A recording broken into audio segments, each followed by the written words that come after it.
Morning. ओम नमः शिवाय. मी गीताच्या दोन्ही तुमच्या सर्व मैत्रिणींचे स्वागत. तर माझं पूर्ण आवरून झालेलं आहे. देवपूजा मस्त केलेली आहे. आता करायचे मला उपवासाचं म्हणजे फराळाच्या गोष्टी. तर आज मला करायचे वडा आणि सांबार. वडा सांबार सगळ्यांना खूप आवडते, पण मला आज उपवासामध्ये वडा सांबार करायचे हे मेन आहे. आणि मला ही रेसिपी तुमच्या बरोबर पूर्णपणे शेअर करायची. जर वडा सांबार माझं आवडलं तर नक्की तुम्हाला ते करता यावं. वडा सांबार आणि वडा सांबारसाठी लागणारे उकडलेले बटाटे, आणि मी 3 उकडलेले बटाटे घेतलेले आणि मेन म्हणजे उकडून पण ठेवलेले आहेत, जेणेकरून आपल्याला वेळ खूप कमी लागावा त्यासाठी. त्याचबरोबर 9-10 हिरव्या मिरच्या घेतलेल्या आहेत आणि छोटी वाटी भरून शेंगदाणे घेतलेले आहेत. आणि त्याचबरोबर लागणारे पाणी आणि आपल्याला लागणारे पीठ आणि त्याचबरोबर चवीपुरतं लागणारे मीठ. आता आपण जी बटाटे आपण कुस्करून घेतो तो वडा तयार करायला ते मी करून घेते. आणि एका बाउलमध्ये मला 2 बटाटे मॅश करून घ्यायचे आहेत आणि 1 बटाटा सार करण्यासाठी ठेवायचा आहे, जे की आपण सांबार तयार करणार आहोत. आणि याची टेस्ट खूप छान होणार आहे, तुम्ही नक्की करून पहा.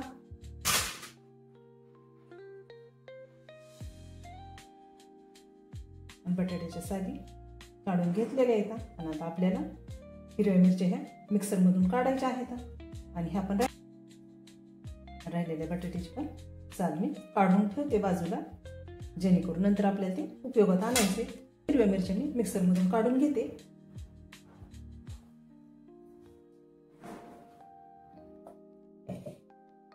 मिक्सरचं भांडं घेतलेलं आहे आणि त्याच्यामध्ये थोड्याशा तोडून मी हिरव्या मिरच्या वापरणार आहे. आणि माझ्या हिरव्या मिरच्या खूप तिखट आहेत आणि तुमचं तिखट तुमच्या खाण्यानुसार तुम्ही हिरव्या मिरच्या घेऊ शकता कमी जास्त. आणि त्याच्याबरोबर टाकणार आहे चवीपुरतं थोडंसं मीठ टाकून घेणार आहे आणि आता हे मिक्सरमध्ये फिरवून घेणार आहे.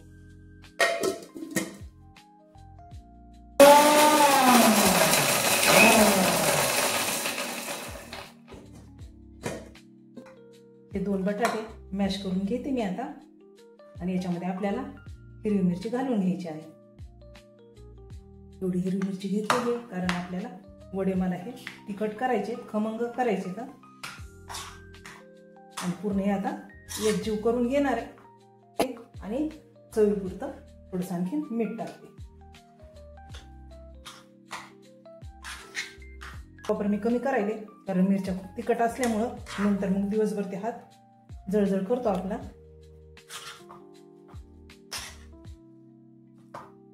आणि याच्यामध्ये आता दुसरं काही वापरणार नाही मी. आता एक साईडला काढून ठेवते. नंतर हे जे आपल्याला करायचे वडे,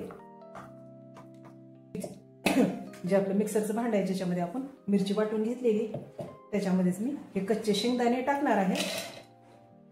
आपल्याला पेस्ट करता येईल तेवढी बारीक पेस्ट करून घ्यायची आणि मध्ये मध्ये आपल्याला पाण्याचा वापर करायचा आहे.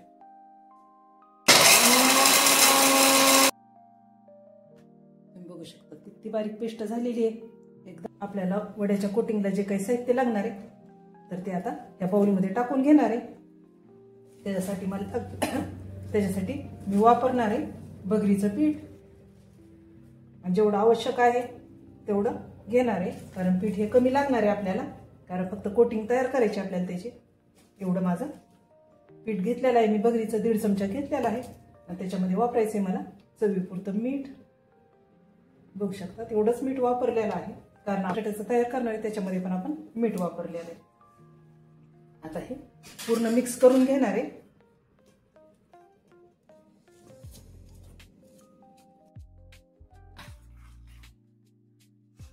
आणि वड्यामध्ये मी थोडासा सोडा मिक्स करणार आहे आता. आणि 1 चिमूट फक्त सोड्याचा वापर करायचा आपल्याला. आणि नंतर मस्त फेटून घ्यायचं.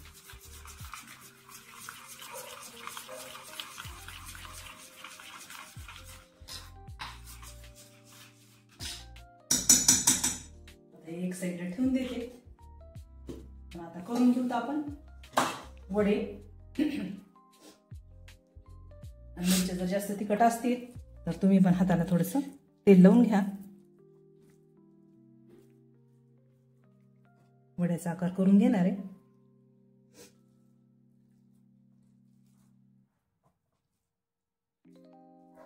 याच्यामध्ये 5 ते 6 नक्की वडे होतील. आता वडे तळण्यासाठी एक साईडला आता आपण गॅस चालू करून घेऊ आणि तेल गरम करायला ठेवून घेऊ.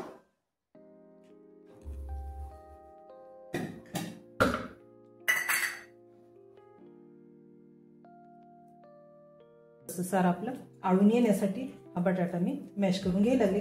जेवढा शक्य आहे तेवढा मॅश केलेला आहे. जे आपण शेंगदाणे मिक्सर मधून काढलेले आहेत ते पण या बाउल मध्ये मी काढून घेणार आहे. आणि जेवढी सारची क्वांटिटी ठेवायची आहे तेवढं पाणी टाकून घ्यायचं आहे.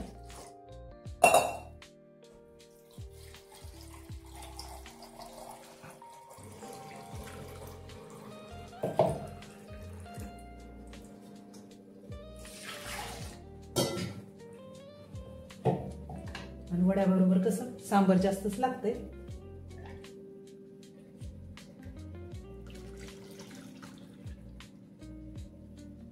पूर्ण आपला बाउल भरून घेतलेला आहे. आता करून घ्यायचं आपल्याला सांबार. त्यासाठी गॅस चालू केलेला आहे.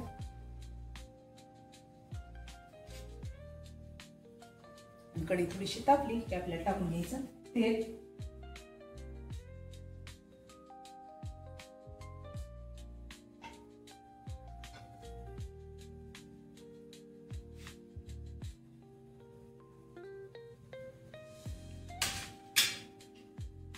स्टीलची कढई असल्यामुळं लवकर गरम होती ती. आपले वडे खूप तिखट आहेत त्याच्यामुळे आपल्याला तिखटाचा जास्त वापर करायचा नाही. हे कलरचे तिखट आहे. हे मी फक्त कलर येण्यासाठी टाकून घेतलेला आहे. आणि ह्याच तिखटामध्ये आता आपल्याला आपण जी ग्रेव्ही तयार केलेली आहे, जी सार तयार केलेला आहे ते टाकून घ्यायचं आहे.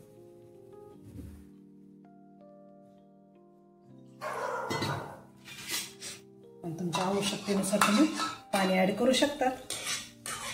तुम्हाला जर घट्ट आवडत असेल तर तुम्ही पाणी कमी टाका.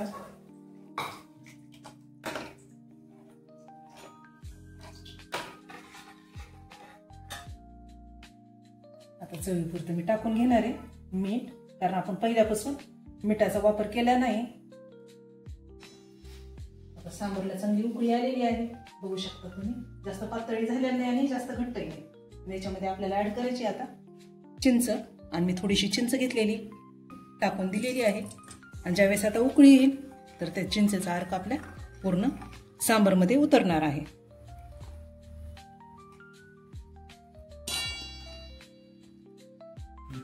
आपलं तेल गरम झालं का नाही अगोदर चेक करून आपण थोडंसं तूप टाकू.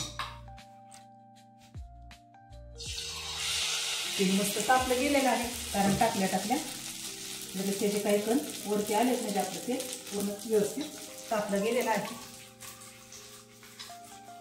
आणि पूर्ण एकजीव करून घ्यायचा, कारण बऱ्याच वेळेस बगरीचं पीठ कसं तळायला जाऊन बसतंय, त्याच्यामुळे पूर्ण प्रत्येक वेळेस हलवून घ्यायचं.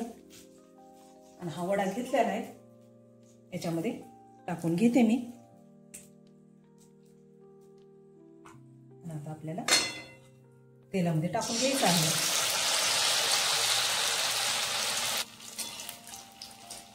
आणि उलटण्याची गडबड करायची नाही, खालून पूर्ण शेकू द्यायचं. पूर्ण भाजलं गेलं पाहिजे. आणि पूर्ण भाजलं की थोडंसं वडा आपला आदर होणार आहे, त्याच्यामुळे उलटून घेण्याची अजिबात गडबड न करता.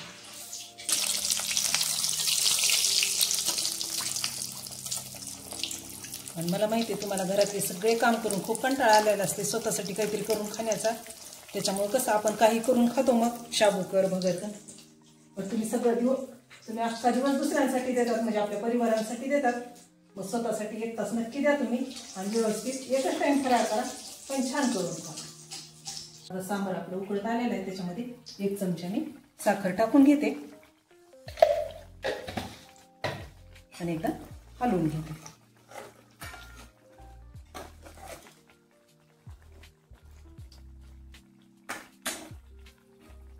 तोपर्यंत आपल्या एक साईडला आता वडा झालेला आहे. बघू शकतात मस्त कलर आलेला आहे. फक्त हळदीचा कलर नाही, बाकी पूर्ण वडा रेसिपी आपली वड्यासारखी आहे. आणि टेस्ट पण तुम्हाला वड्यासारखीच लागणार आहे. हे बघून घ्या किती छान वडा झालेला आहे. आणि अजिबात तेल पिलेला वडा नाही आता मी एका डिशमध्ये काढून घेते आणि दुसरा वडा टाकून घेते.